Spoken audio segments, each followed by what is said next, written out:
It's rolling, so we can start when you want. I do love this informality. Are you allowed to mention your moving offers? Yes, of course. Right. Yeah, I think you just have. When's the interview going out? When do you want to start it? I'll chop the little beginning bit off. So I don't have to walk up Edgware Road anymore, is that what you're telling me? You will not have to walk up Edgware Road anymore. Woohoo! Yeah, we're in the centre. Not ridiculously expensive, of course. We're in sensible cost offices. You know what we're like, but we're close to Bank Station. All right, that'll be really handy. That everybody seems to be around there actually. It is, and we're getting increasing visitors to our office for obvious reasons, you know, because there's an interest in the company, and it's better for people to be able to go somewhere that's central to them. So we're in the heart of London City. Definitely gone posh, that's for sure. Slightly, but not too much. What do you make of the modern announcements? We're seeing, I've been watching Australia. I've seen the multi-bag basically, and I think last night when they opened up last night, they came back from suspension. Yeah. The reaction in Australia is amazing. Yeah, they have trading halts over there, which makes for an interesting life when you're a UK company in partnership with them. They're halting over their results and so on, and we're not. We're carrying on trading, but you know they've gone up a lot in value, and it is entirely deserved. You know, Yeah. The people look at these things and they see a share price of a company of X a couple of months ago and then Y now, and they go, blimey, that's a big move. But you have to remember that they've we've been drilling with them in Botswana, and the data has been exceptional, and the value of the company shifting so much as it has in on the ASX, their ticker is MOD. The value shifting so much is just a reflection of what's happened within their business, which is fantastic data coming out, and what looks to be, and what we believe has a decent chance of being, a very substantial opportunity for both of the companies. So we've gone up in value as well. Now we have a more diverse model because we have Thailand, Spain, and so on, and other interests. In terms of MOD, they're focused primarily on Botswana, but they also have a gold interest in New Zealand, quite a substantial gold JORC asset as well, which people sometimes forget about. But undeniably, and for good reason, the focus of investors in both companies at the moment is on what's happening in Botswana. It is a big story, it is. Well, you guys have got 30% joint venture. Yeah, we have 30% of 14 licenses that were in administration as part of Discovery's administration process that started in February 15, and we were able to acquire those interests alongside MOD in the back end of 2015. And it's on the DMI licenses, the licenses we acquired in joint venture with MOD, where the copper discovery that we're working on at the moment is being made. So we have 30% of that project, and we're absolutely delighted. Excuse me, I've got a cold. You must be, obviously, you've got a show coming up on the 20th. Yeah, we've got a presentation evening, a mining maven presentation evening on the 20th in London. We've got Master Investor on the 23rd, and MOD Resources will be at both of those events as well, so you can meet the real people behind MOD. And they will be delighted to tell people about what's happening in Botswana. They are buzzing at the moment,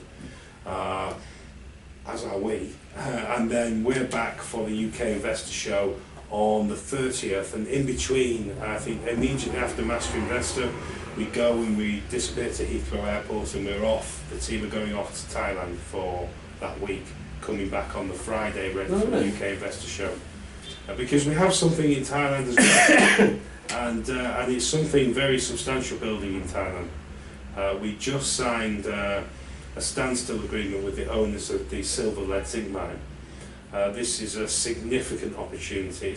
It's unique. They're very, very many positive features to this project. It's a couple of 100 miles northwest of Bangkok. It's a silver-lead zinc mine. It was operating for many decades, churning out concentrate.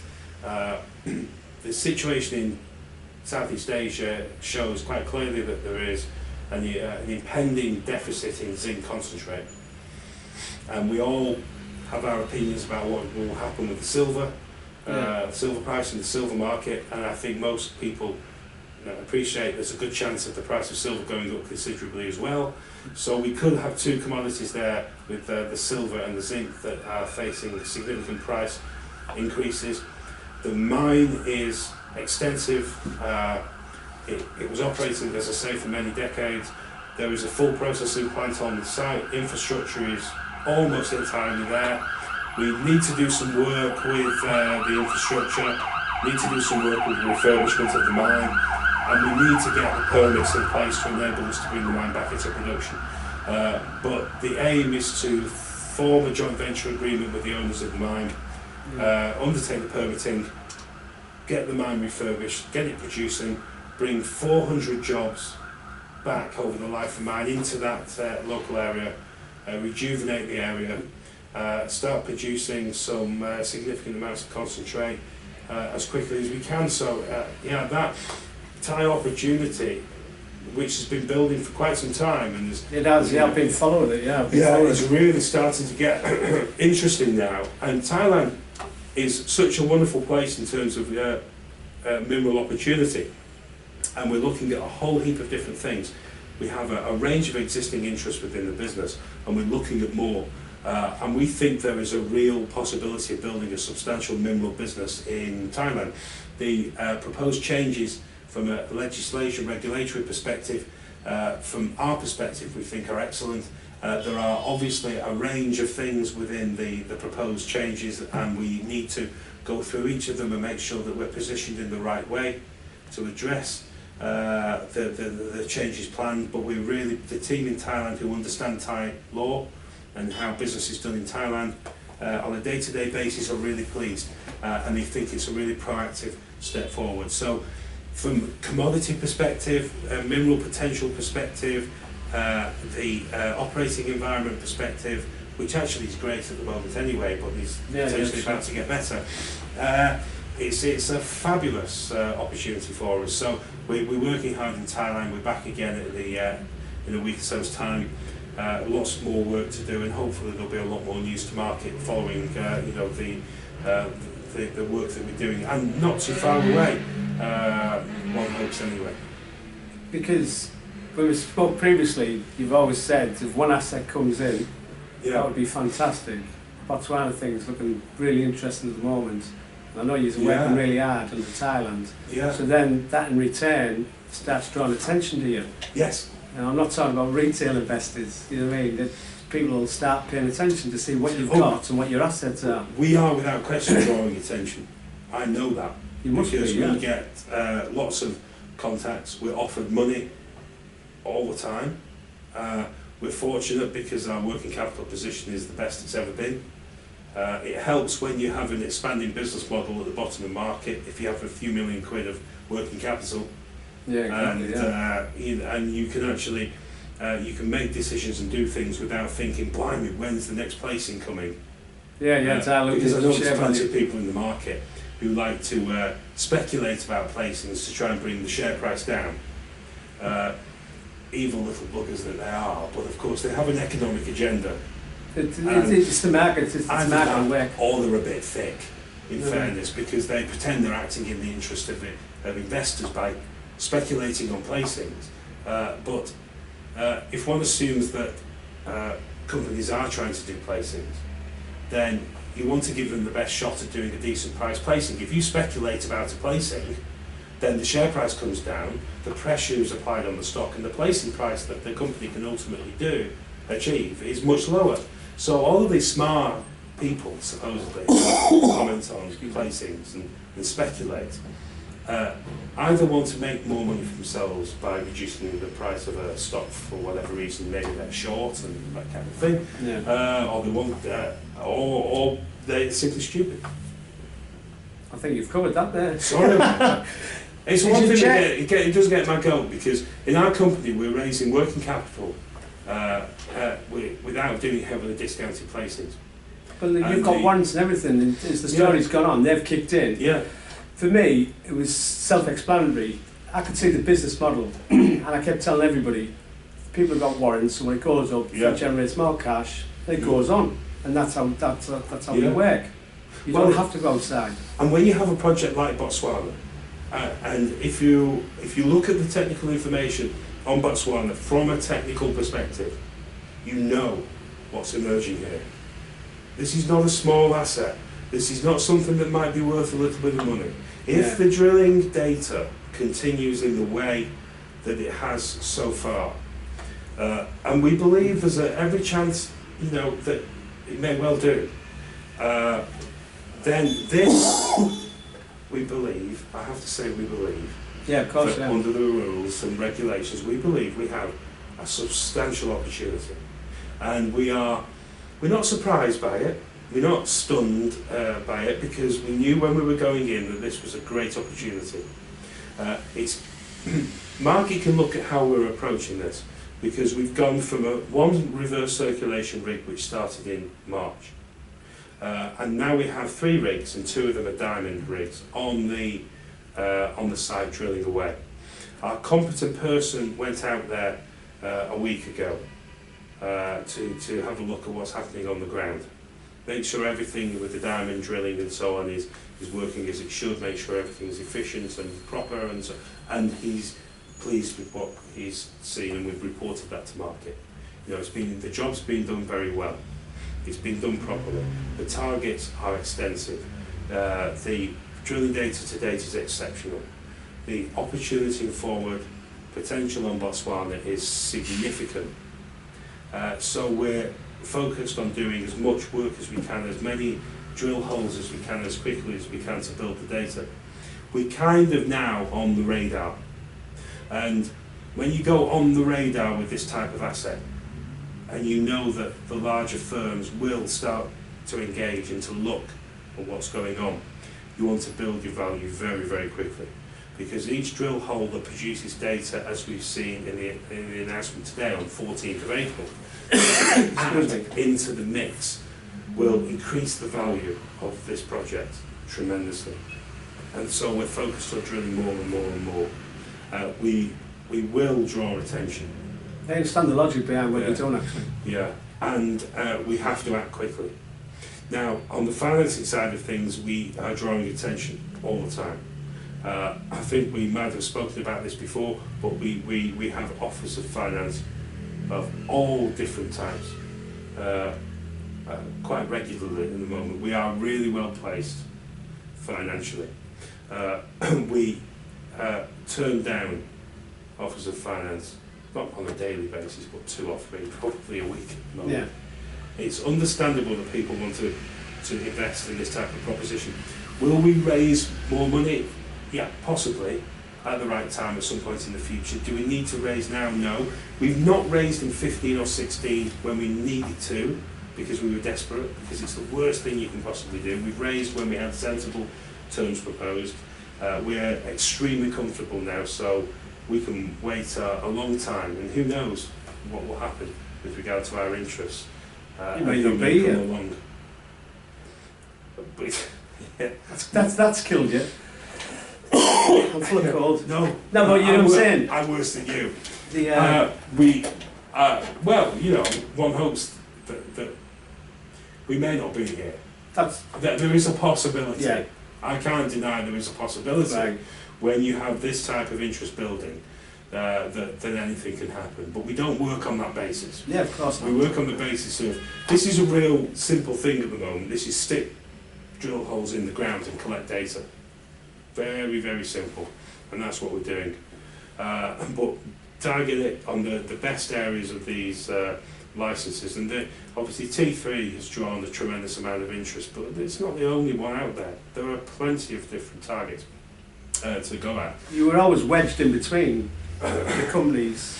Yeah. You've said in the past, numerous times. Yeah, so it's a fabulous time, and we're just working quite long hours, bit of a croaky voice, and probably spending too much time on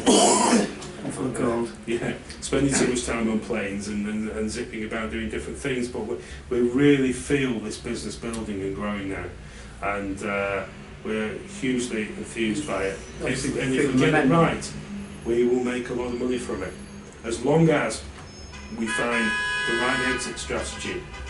What we want to do is take the investors who stick with us through the cycle and the upswing in the sector. We think there's a tremendous forward supply-demand profile on copper. You see, what people have been talking about mainly is demand destruction because of China and maybe not wanting as much copper and this, that and the other. But there hasn't been much focus on the supply destruction side. All right. Yeah. So even if your demand falls, and there's some interesting statistics going forward on demand, but even if your demand falls, if your supply crumples because prices are too low, it takes a long time to bring things back into production or to find new discoveries. So forward supply demand for copper is fascinating. And in terms of zinc concentrate for Thailand, Southeast Asia, fascinating forward supply demand profile. So we're actually well positioned on the commodities and where we think the prices are going. We think we're with both the Thai project and the Botswana project, different stages. You know, the Thai project is a mine that's ready to go, subject to some refurbishment works and permitting, and the Botswana is a you know, an exploration project stage with huge potential. But we feel we've picked some really good opportunities for shareholders and tremendous value. And we have, of course, elsewhere within the portfolio, plenty of other interests in Spain, the Eurasia gold tailings opportunity, the Tanzanian work, the asset trading side of the business. Each of them has interesting features and elements that could create tremendous value. But obviously our focus in terms of the majority of our spend and our efforts and our work is, at the moment, Thailand and Botswana. You don't, I know with the Thailand things, we spoke about that a lot. Just one last, is the last question. Yeah. Is your chairman coming to town? Oh yes, he is. Yeah. You forgot that. No, that's good. The boss is coming to town. He's arriving this weekend, so we will be, fortunately we have some time together next week. When there's various things we need to look at and do within the Metal Tiger business, and it's great when people are face to face. We do actually spend a fair degree of time together in Thailand, which is good to progress parts of the business. We've got MOD resources arriving Wednesday. We've got the presentation Wednesday evening with them, Master Investor Show on the Saturday, and where, you know, we're lots of opportunity to meet people and talk about what's happening with the project. But he will be available, so if people want to meet him, there will be two opportunities. One is the Mining Maven event on Wednesday evening, and the other one is the Master Investor Show on the Saturday. So you basically have them on the 20th and the 23rd of this month? Yeah, and then we fly to Thailand, and then we're in Thailand together for the next week. Alright. I might try and catch up with them before the show. Yeah, well, don't I owe you a trip to Thailand if the share price goes to 10p? You do actually, yeah. I said I would pay personally for you to go to Thailand. It's economy. I can do that, but it's going to be Thai or EVA probably. We don't do British Airways. It's written, they're expensive then, by the way. British Airways. Good. Sorry. And so, can't believe I said that. And then I've got to pay for your accommodation as well. You put me in a tent. You don't mind the Bangkok YMCA? Yeah, you stick us in a tent. Yeah. And the final question is, you mentioned about taking your dog for a walk the last time we spoke. Yeah, with 3 dogs. 3 dogs. On Seaton Beach. Oh, Seaton Beach. Yeah. Yeah. You know it so well. I know it so. I used to spend the time there with the kids because my ex-wife that was from and is back at Hartlepool and lives a few miles away from you. Then you promised to take. She's 5 minutes actually. Is she? 5 minutes away, yeah. Yeah. She's 5 minutes. Have you said hello? The cul-de-sac I live, the new built houses are there. Yeah. No, I haven't socialised now. Well, just let me know what happens. Cheers, mate. Thank you very much.